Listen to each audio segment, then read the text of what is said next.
Hi everyone, welcome to T-SAT classes.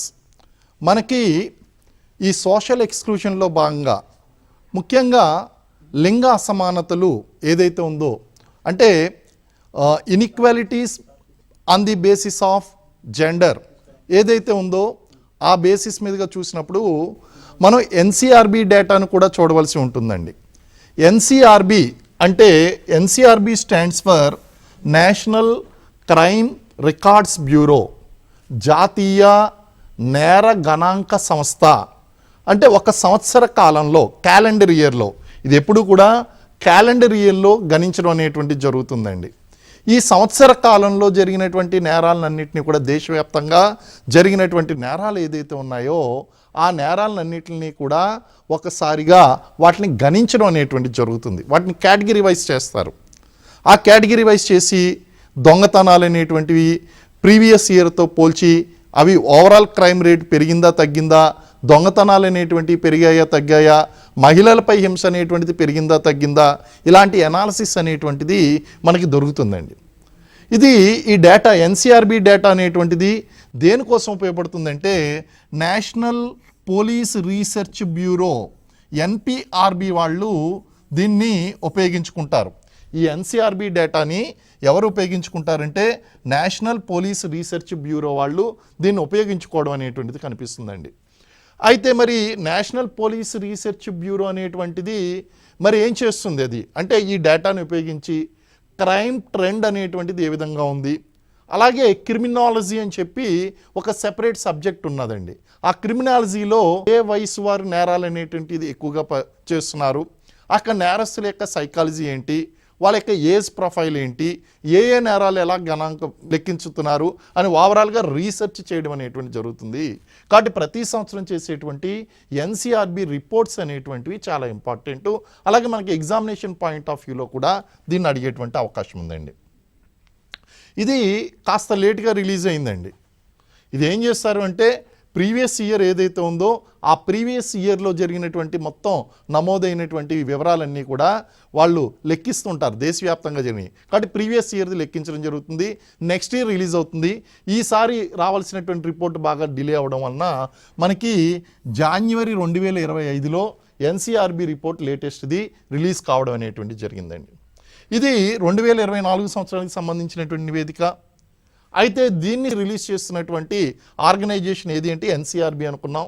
ఈ NCRB అనేటువంటిది 11 March 1986లో దీన్ని స్థాపించారు. 1986 మార్చి 11వ తారీఖున దీన్ని స్థాపించారు. దీని యొక్క ప్రధాన కార్యాలయం న్యూఢిల్లీలో ఉంది. న్యూఢిల్లీలో దీని యొక్క ప్రధాన కార్యాలయం మనకు కనిపిస్తుంది. న్యూఢిల్లీలో ఎన్సీఆర్బీ ఎక్కడ ఉంటుంది అంటే న్యూఢిల్లీలో ఉంటుంది. ఎప్పుడు స్థాపించారు అంటే 1986లో స్థాపించారు. మరి దాని యొక్క నినాదం ఏంటి, దాని యొక్క ట్యాగ్ లైన్, ఈ సంస్థ యొక్క నేషనల్ క్రైమ్ రికార్డ్స్ బ్యూరో యొక్క జాతీయ నేర గణాంక సంస్థ యొక్క ట్యాగ్ లైన్ ఏంటి అంటే empowering police with information technology. ఐటీతో ఈ యొక్క పోలీస్ వ్యవస్థను బలోపేతం చేయడం అనేటువంటిది దీని యొక్క ట్యాగ్ లైన్గా మనం చెప్తాం. సో ఈ విధంగా మనకు అవసరమైనటువంటి ముందు సంవత్సరంలో జరిగినటువంటి నేరాల యొక్క వివరాలన్నీ కూడా ఈ సంస్థ కంపైల్ చేసి ఇస్తుంది. అయితే ఇక్కడ ఈ సంస్థ యొక్క పనితీరు ఏ విధంగా ఉంటుంది, అలాగే ఈ గణాంకాలు ఎలాగా సేకరిస్తారనేటువంటి విషయాన్ని కనుక మనం చూసినట్లయితే మొదట మనకు కనిపించేది డీసీఆర్బీ అండి. డీసీఆర్బీ అంటే జిల్లా నేర గణాంక సంస్థ, district crime records bureau. District crime records bureau ఇది ప్రతి జిల్లాకి ఒకటి ఉంటుందండి. అయితే ఇప్పుడు పోలీస్ స్టేషన్ స్థాయిలో ఎఫ్ఐఆర్ నమోదు చేయడం అనేటువంటిది జరుగుతుంది. ఎఫ్ఐఆర్ అంటే కేసు రిజిస్టర్ అయినట్టుగా చెప్పాలి. ఎఫ్ఐఆర్ అంటే ప్రాథమిక సమాచార నివేదిక, ఫస్ట్ ఇన్ఫర్మేషన్ రిపోర్ట్. అంటే పోలీస్ స్టేషన్కి వెళ్ళినటువంటి ప్రతి కంప్లైంట్ కూడా ఎఫ్ఐఆర్ అయ్యేటువంటి అవకాశం లేదు. అందులో నిజ నిర్ధారణ జరిగిన తర్వాత ప్రాథమిక విచారణ చేసి ఆ ప్రాథమిక విచారణలో ఎఫ్ఐఆర్ నమోదు చేస్తారు. దాన్ని ఏమంటారంటే కేసు రిజిస్ట్రేషన్ అని అంటారు. ఒక్కసారి ఎఫ్ఐఆర్ కేసు గనక రిజిస్టర్ అయినట్లయితే ఆ రికార్డ్ అనేటువంటిది పోలీస్ స్టేషన్లో అది రికార్డ్ చేయబడి ఉంటుంది, అక్కడ భద్రపరచబడుతుందండి. అయితే ఈ యొక్క సమాచారం అంతా కూడా పోలీస్ స్టేషన్లో, అంటే ఒక జిల్లాలో ఉన్నటువంటి పోలీస్ స్టేషన్లో ఉన్నటువంటి సమాచారం అంతా కూడా ఏమవుతుందంటే ఈ జిల్లా హెడ్ క్వార్టర్స్లో ఉన్నటువంటి DCRBలకి వెళ్తుంది. ఆ ప్రీవియస్ ఇయర్లో జరిగినటువంటివన్నీ కూడా DCRBకి వెళ్తుందండి. ఇలాగ రాష్ట్రంలో ఉన్నటువంటి మొత్తం అన్ని జిల్లాల్లో జరిగినటువంటి నేరాలు ఏజ్ ప్రొఫైల్ వైజు, నేరాల వైజు, ఇవన్నీ కూడా అంటే ఇంతకుముందు మనకి ఐపీసీ ఉన్నది కాబట్టి ఐపీసీ ప్రకారం ఏ నేరాలు అనేటువంటి నమోదు చేయబడ్డాయి. ఇవన్నీ కూడా ప్రస్తుతం భారతీయ న్యాయ సంహిత వచ్చింది. భారతీయ న్యాయ సంహిత ప్రకారం అలాగే స్టేట్ లోకల్ లాస్ ఏదైతే ఉన్నాయో SLL ప్రకారమో వీటి ప్రకారం నమోదయ్యేటువంటి మొత్తం కేసులన్నీ కూడా DCRBకి వెళ్తాయండి. మొత్తం రాష్ట్రంలో ఉన్నటువంటి ఈ జిల్లాల సమాచారం అంతా కూడా ఎక్కడికి వెళ్తుంది అంటే స్టేట్ క్రైమ్ రికార్డ్స్ బ్యూరోకి వెళ్తుంది, SCRBకి వెళ్తుంది. అంటే మన రాష్ట్రాల్లోనూ కేంద్రపాలిత ప్రాంతాల్లో ఉన్నటువంటి ఆ యొక్క హెడ్ క్వార్టర్స్ ఏదైతే ఉన్నాయో వాటి దగ్గరికి ఆ రిపోర్ట్ వెళ్తుందండి. ఇలా దేశంలో ఉన్నటువంటి అన్ని రాష్ట్రాల నుంచి కేంద్రపాలిత ప్రాంతాల నుంచి వచ్చినటువంటి రిపోర్టు జాతీయ నేర గణాంక సంస్థ అయినటువంటి NCRBకి వెళ్తుంది. సో ఇప్పుడు వీళ్ళు ఏం చేస్తారు, ఈ రిపోర్ట్ని మనకి జిల్లాల వారీగా, రాష్ట్రాల వారీగా, అలాగే జాతీయ స్థాయిలో ఒకటి ఏజ్ ప్రొఫైల్ చూస్తారండి. ఏ ఏజ్ వాళ్ళు ఎక్కువగా నేరాలు చేస్తున్నారు, అలాగే ఏ సెక్షన్ ప్రకారం ఐపీసీ ప్రకారం వస్తుందా. ఇండియన్ పీనల్ కోడ్ 1860 అండి, ఇది ఇండియన్ పీనల్ కోడ్ 1860లో తీసుకొచ్చారు. దాని స్థానంలో తీసుకొచ్చినటువంటి 2023లో తీసుకొచ్చినటువంటి ఈ యొక్క కొత్త చట్టం ఏది అంటే భారతీయ న్యాయ సంహిత BNS చట్టం వచ్చింది. అలాగే మనకి స్టేట్ లోకల్ లాస్ ఏదైతే ఉన్నాయో స్పెషల్ లోకల్ లాసు ఈ రాష్ట్రంలో వీటి ప్రకారం ఏ సెక్షన్ల ప్రకారం నేరాలు నమోదయ్యాయి. ఇవి కాకుండా మళ్ళీ కేటగిరీ వైజ్ అండి, అంటే దొంగతనాలు, సైబర్ నేరాలు, లేకపోతే మహిళలపై జరిగేటువంటి నేరాలు, పోక్సో నేరాలు అంటే చిన్నపిల్లలపై జరిగేటువంటి నేరాలు, గృహహింస, ఇలాంటి నేరాలన్నీ కూడా కేటగిరీ వైజు మొత్తం అంతా కూడా డేటా తీసుకోవాల్సి ఉంటుంది. అయితే అభ్యర్థులు ఇక్కడ ఒక విషయం గమనించుకోవాలండి. ఏంటి ఆ విషయం అంటే మీరు సాధారణంగా ప్రభుత్వ ఉద్యోగానికి వెళ్ళినప్పుడు అక్కడ సర్టిఫికేట్ వెరిఫికేషన్ టైంలో అటెస్టేషన్ సర్టిఫికేట్ చేసిస్తారు. అందులో మీపై కేసు నమోదు చేయబడిందా అని అడుగుతారు, లేదా మీపై ఏమైనా క్రిమినల్ కేసులు పెండింగ్ ఉన్నాయా, లేదా కోర్టు చేత మీరు ఏమన్నా క్రిమినల్ కేసులో శిక్షించబడ్డారా అని చెప్పేసి మిమ్మల్ని ప్రశ్నలు అడుగుతూ ఉంటారు. అడిగినప్పుడు సాధారణంగా ఏమనుకుంటారంటే ఎక్కడో మూల పోలీస్ స్టేషన్లో ఎవరికి తెలుస్తుందిలే అని చెప్పి మీరు తప్పుడు సమాచారం ఇచ్చినట్లయితే ఇది జాతీయ స్థాయి వరకు దాని యొక్క సమాచారం ఉంటుంది. తప్పుడు సమాచారం పనిచేయదు. కారణం ఏమిటి అంటే మీరు ఎప్పుడైతే ఇక్కడ FIR అనేటువంటిది నమోదైందో దాని యొక్క వివరాలు జాతీయ స్థాయి వరకు అవి ఉంటాయి. అది మీ బ్యాక్గ్రౌండ్ వెరిఫికేషన్ అయినప్పుడు ఆ యొక్క స్పెషల్ ఇంటెలిజెన్స్ బ్యూరో వాళ్ళు SIB వాళ్ళు మీ యొక్క బ్యాక్గ్రౌండ్ వెరిఫికేషన్ చేస్తారు. ఆ వెరిఫికేషన్ చేసినప్పుడు ఆ వివరాలు అనేటువంటి తెలిస్తే తప్పుడు సమాచారం ఇచ్చినందుకు మీ ఉద్యోగం కోల్పోవాల్సి ఉంటుంది. మరి సార్ కేసు నమోదైంది కానీ శిక్ష పడలేదు, పర్వాలేదు చెప్పండి. ఇలాగా కేసు నమోదైంది, శిక్ష ఇంకా పడలేదు, లేదా అది కొట్టేయడానికి అవకాశం ఉంది, కేసు పెండింగ్లో ఉంది, అది వివరాలు ఏదైతే ఉందో అది చెప్పాలి. ఎక్విటల్ అయిందనుకోండి, ప్రాబ్లమే లేదు. ఒకవేళ కన్విక్షన్ అయితే కనుక క్రిమినల్ కేసులో గవర్నమెంట్ జాబ్స్ అనేటువంటివి రావు.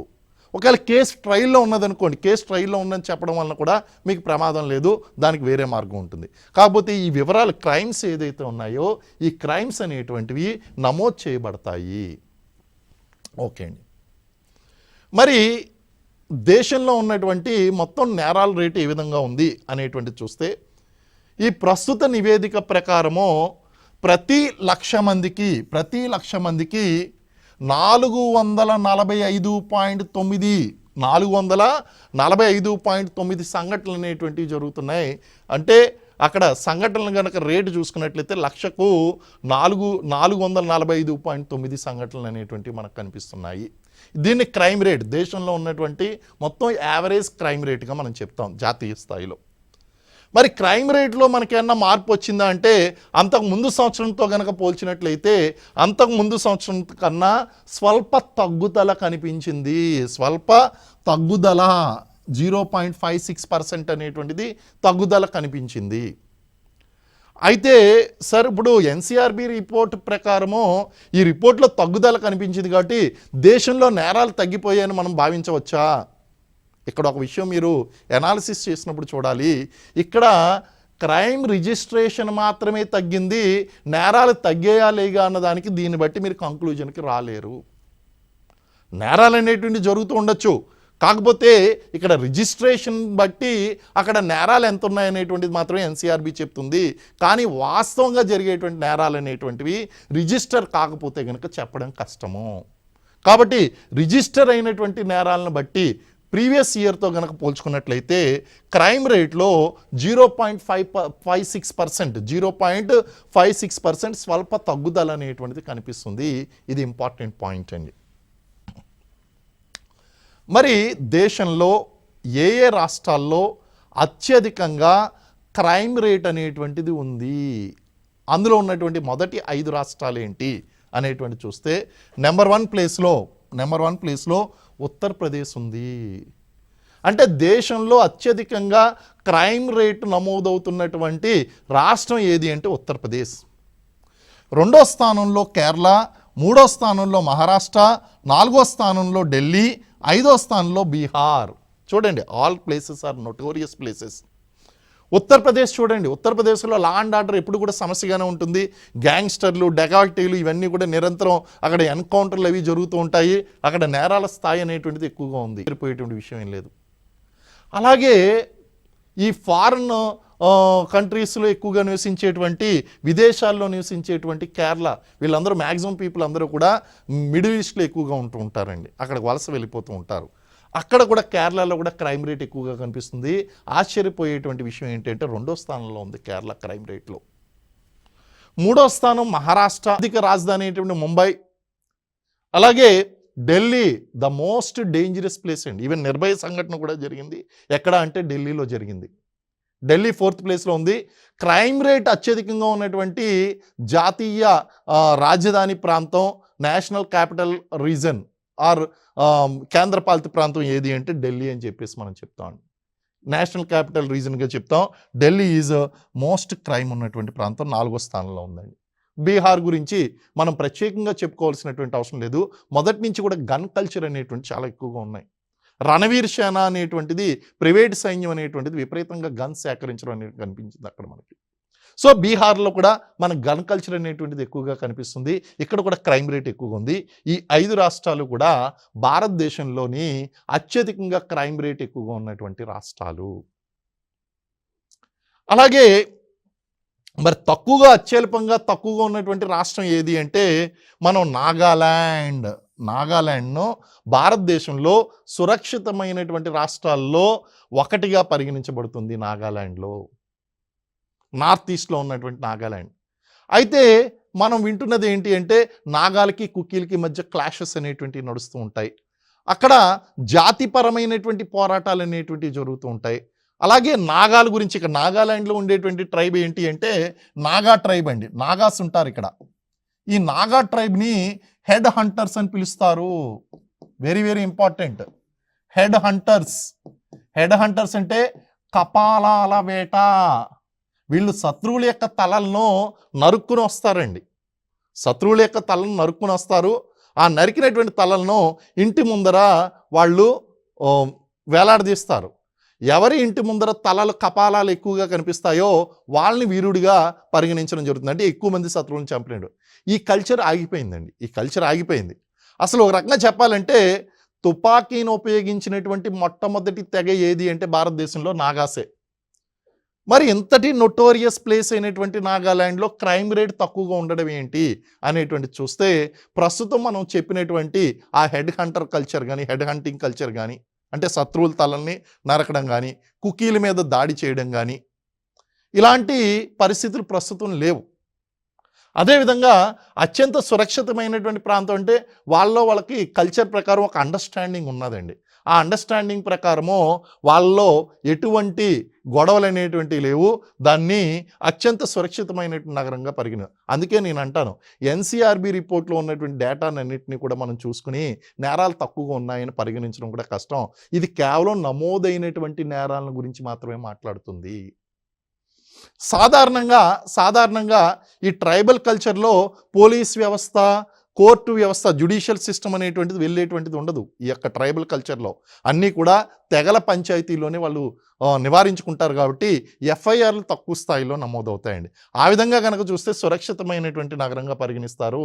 కానీ కొంచెం ఆ నార్త్ ఈస్ట్లో ఉన్నటువంటి కొన్ని ప్రాంతాలు ఏదైతే ఉన్నాయో ఐఎల్పి కావాలండి, అంటే ఇన్నర్ లైన్ పర్మిట్ కావాలి. మీరు కొన్ని ప్రాంతాల్లో అరుణాచల్ ప్రదేశ్, నాగాల్యాండ్ ఇలాంటి ప్రాంతాల్లో ప్రయాణించడానికి మీకు ఒక వీసా ఉన్నట్టు ఇన్నర్ లైన్ పర్మిట్ అనేటువంటిది కావాలి. అంటే ఆ ప్రాంతాల్లో మీరు ప్రయాణించాలంటే గవర్నమెంట్ నుంచి మీరు పర్మిషన్ తీసుకోవాలండి. అవి కొంచెం నోటోరియస్ ప్లేసెస్ కింద ఉంటాయి కాబట్టి అక్కడక్కడ వాళ్ళ యొక్క సమస్యలు సర్దుమూలు చేసుకుంటున్నారు కాబట్టి ఎఫ్ఐఆర్ నమోదు తక్కువగా ఉంది కాబట్టి మనం ఇక్కడ సురక్షిత ప్రాంతంగా మనం చెప్తున్నాం. కానీ ఇక్కడ సురక్షిత ప్రాంతంగా పేర్కొన్నంత మాత్రాన అది పూర్తి సురక్షిత ప్రాంతంగా కన్సిడర్ చేయడానికి లేదు. సరే అండి, ముఖ్యంగా నాగాల్యాండ్లో కనుక చూసినట్లయితే అక్కడ మహిళలపై ఉన్నటువంటి నేరాల రేటు కనుక చూస్తే చాలా అత్యల్పంగా ఉంది కాబట్టి ఇది మహిళల పరంగా కూడా సురక్షిత ప్రాంతంగా గుర్తించడం జరిగింది. ఓకే అండి. మరి పట్టణ ప్రాంతాలు, గ్రామీణ ప్రాంతాలు, ఈ రెండు ప్రాంతాలని కనుక మనం తీసుకున్నట్లయితే ఎక్కడ నేరాల రేటు ఎక్కువగా ఉంది అన్న విషయం మీద ఎన్సీఆర్బి విశ్లేషించిందండి. గ్రామీణ ప్రాంతాలతో పోలిస్తే పట్టణ ప్రాంతాల్లో నేరాల రేట్ అనేటువంటిది ఎక్కువగా ఉంది. ఆబ్వియస్లీ అండి, మీరు చూడండి గ్రామాల్లో నెంబర్ 1 ఏంటి అంటే జనాభా చాలా తక్కువగా ఉంటుంది. అలాగే గ్రామాల్లో ఉండేటువంటి జీవన విధానం కానీ, కట్టుబాట్లు కానీ, విలువల వ్యవస్థ కానీ పట్టణ వ్యవస్థ కన్నా భిన్నంగా ఉంటుంది. వలసలు అనేటువంటివి ఇన్లాండ్ మైగ్రేషన్, అంటే ఆ ప్రాంతానికి వలస వచ్చేటువంటి కొత్త వ్యక్తులు చాలా తక్కువ మంది ఉంటారు. ఇలాంటి కారణాల వల్ల గ్రామీణ ప్రాంతాల్లో నేరాల రేట్ అనేటువంటి తక్కువగా ఉంటుంది. ముఖాముఖి సంబంధాలు ఎక్కువగా ఉంటాయండి.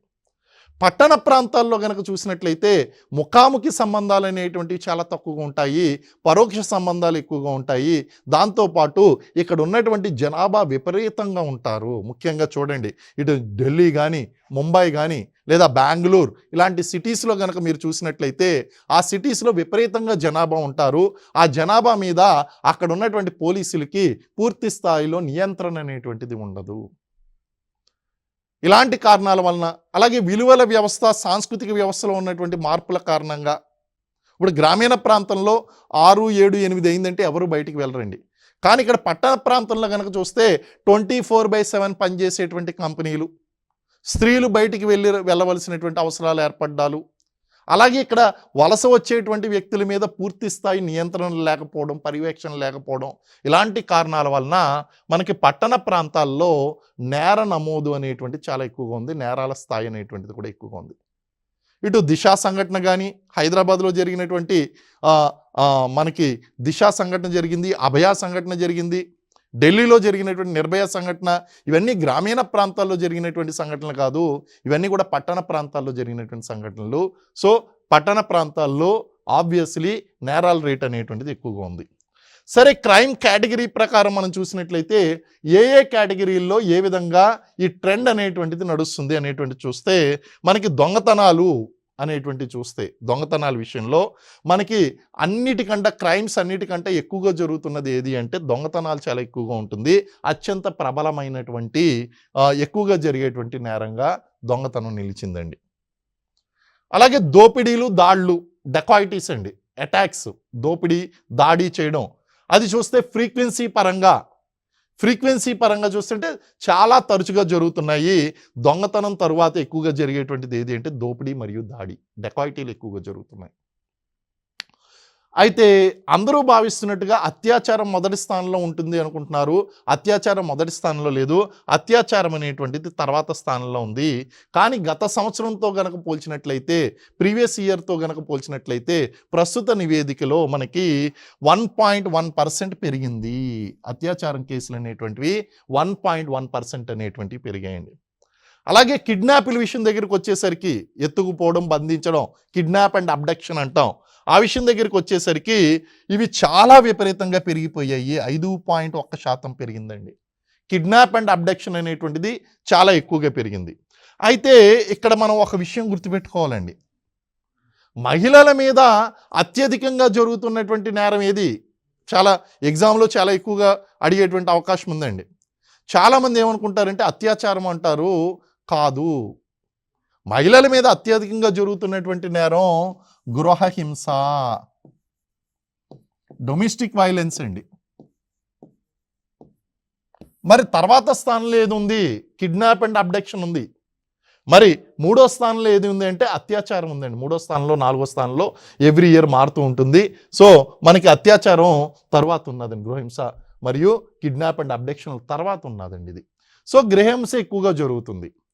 అలాగే మహిళలపై ఎక్కువగా నేరానికి పాల్పడేటువంటి వారు ఎవరు అని అడిగారు. గతంలో కూడా ఈ ప్రశ్న అడగడం జరిగింది.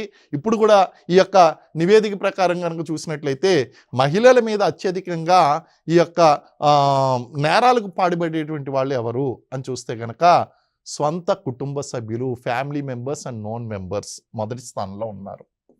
మొదటి స్థానంలో ఉన్నటువంటి వాళ్ళు family members and known members, అంటే పరిచయస్తులే ఎక్కువగా ఉన్నారు. పరిచయస్తులు కానిటువంటి వాళ్ళు కాదు, పరిచయస్తులే ఆ యొక్క నేరానికి ఎక్కువగా పాల్పడుతున్నారు.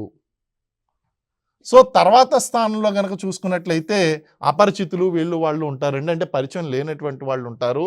కానీ మొదటి స్థానంలో మాత్రం కుటుంబ సభ్యులు మరియు పరిచయస్తులు ఉంటారు. మహిళల మీద ఇంకా ఎక్కువగా జరిగేటువంటి నేరాలు ఏవి అంటే ఈ యొక్క మహిళల గౌరవానికి భంగం కలిగించే విధంగా ప్రవర్తించడం. సో వీటన్నిటిని అడ్డుకోవడం కోసం మనకి మహిళల గురించి అనేక చట్టాలు తీసుకుని వచ్చారండి.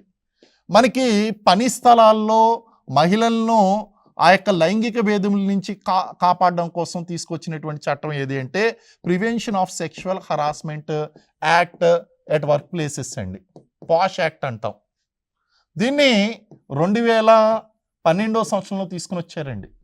2012లో దీన్ని తీసుకురావడం జరిగింది. అంటే పని ప్రదేశాల్లో మహిళలను లైంగికంగా వేధించడం నుంచి కాపాడేటువంటి చట్టం.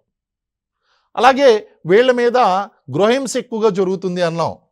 So protection of women from domestic violence act, గృహహింస నుంచి స్త్రీలను కాపాడేటువంటి చట్టము 2005. అదేవిధంగా చిన్నపిల్లలు 18 సంవత్సరాల కన్నా తక్కువ వయసు ఉన్నటువంటి బాలికలు మరియు బాలురు వీళ్ళ మీద ఎక్కువగా జరుగుతున్నాయండి. దాన్ని ఏ చట్టం అన్నా అంటే POCSO, prevention of child sexual offences act, POCSO act 2012. దాంతోపాటు మనకి నిర్భయ సంఘటన జరిగిన తర్వాత నేర న్యాయ సవరణ చట్టము, క్రిమినల్ అమెండ్మెంట్ యాక్ట్ లేదా నిర్భయ యాక్ట్, దీన్ని తీసుకురావడం జరిగింది 2013లో. అంటే 2012 డిసెంబర్లో మనకి ఈ యొక్క సంఘటన జరిగింది. ఏది? నిర్భయ సంఘటన జరిగింది ఢిల్లీలో.